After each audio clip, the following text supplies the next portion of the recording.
Welcome back to the Dolor Factor.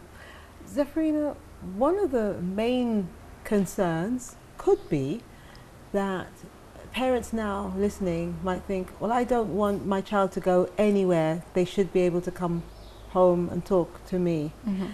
Caribaid Foundation isn't trying to take the place of parents, is it? No, it's not.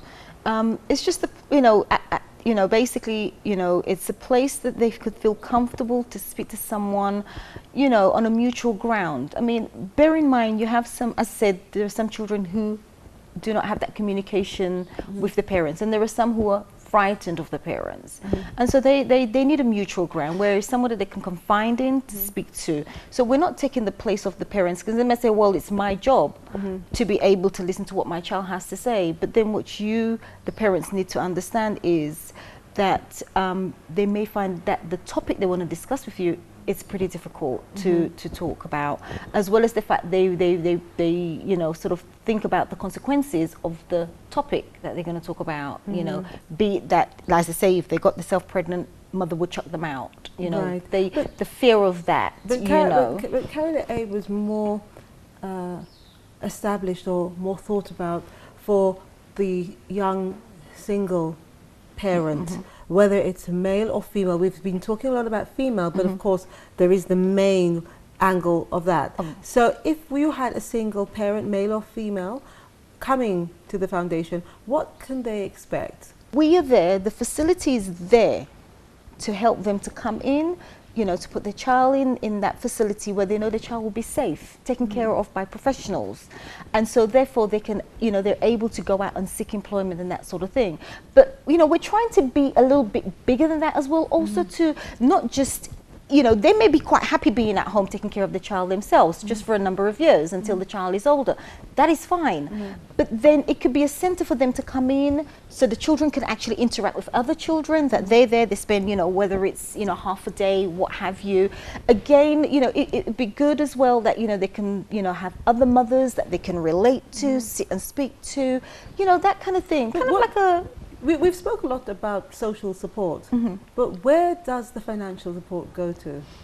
The financial support, basically, as I said, Earl mentioned that it's a non-profit organization. I mean, a lot of the monies and equipments that we're actually receiving is from donors out there. So a lot of that, the money would go towards maintaining the center, feeding the children, provide them, with if they're, babies, toddlers, nappies, that sort of thing, because maybe the parent who's brought their child in can't afford the full facility in terms of having them in the childcare. So a lot of that actually goes towards the children. But as time goes on, we're looking to build it up more. As I say, try to make it into a center for single mothers coming in, like a day center, that kind of thing, where they can relate to each other, speak to each other, come out of the home, that sort of thing. I mean, even then, they can volunteer their services by helping within the center as well, or volunteering to do fundraising for the organization as well.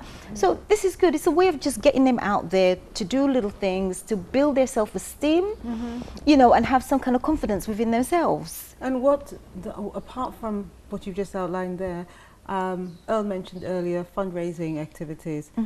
Can you give us an example of some of the things that you're planning to do now in 2015? Well, Earl is kind of looking at, in terms of, going to some of the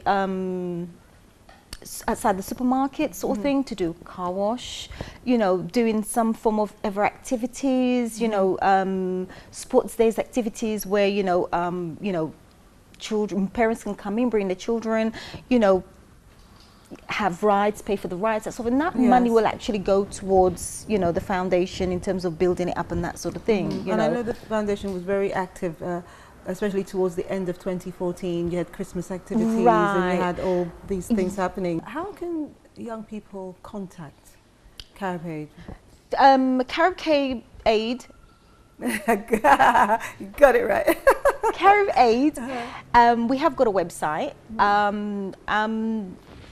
not familiar with the... We'll put it on the screen, and we'll put it on the Dolor Factor Facebook And there will be a page. contact number as well to get in touch with Earl and other members of staff, that sort of thing, to, you know, and then, you know, as I say, if people want to come on board in terms of, you know, helping to volunteer the service in fundraising, or to speak to us, you know, about, you know, seeking help, or just want to generally talk to somebody about whatever is troubling them, or, well, we get a lot of that, you know, and our viewers, they email me all times of the day and night, and I have to say most of them, where there's two categories of problems I get coming in very regularly. Young people, most of them are single parents who actually want more for their children. They're not even worried about themselves. Right. They're more worried about their children, and they want to provide more for their children, and they just don't know how to do that. And the other one deals with domestic violence. I get a lot of domestic violence people saying that they're in abusive relationships. And I've had a couple of incest queries, which I have, you know, and I am continuing to deal with, because we also have our own counsellors on the show. So it's always good for people to know where they can go. So people can also just Google Caribaid as well, and it will come up. So all the information will be there. Will be there. Yeah. So it's something that I don't want anyone to ever think that they're lost and they don't know where to go. There's always someone that they can turn to. Yeah. And young people now, I just hope that in the time that they've spent with us for this show, that we have tried to set the ball rolling to try and reverse some of the patterns that the older people have, in terms of forgetting that when they were young, they wanted help too. Exactly. And they did not get that help. So if now a young person comes to them, that they should understand, because they've been down that road. Yes. You know, and they should be able, and even more so, the fact that they've gone through that experience, you know, they should make it even more approachable, you know, I mean, you know, for these people to come to them and speak to them. And this is one of the things, because, you know, I've come across, you know, elderly people, and their behavior, it's like, I was not like that, I didn't do this, and they did far worse. They did worse. They did far worse. And they want you to believe that, you know, they didn't go down that road at all. I know, but you know, I'm laughing because you always get all heated and passionate when I have to go. But I want to thank you so much for coming here. And I extend always warm greetings to you and to Earl and to Caribaid Foundation. So anytime at all that you need our help in trying to help. Yes, and so help people come and donate. Exactly. Then I'm here. But thank you so much for coming. And don't forget, you can also just Google Caribaid Foundation, and all the contact information will be there. And of course, you'll get it on the Dolor Factor Live Facebook page. Well, thank you so much for watching. I'm still here at Delia Resort. I'm looking forward to going now and just relaxing a little bit. But on behalf of the Dolor Factor team, Choice TV, Caravision, and the rest of St. Lucia who always watch, and our viewers, thank you so much for watching. Until next time, goodbye. God bless.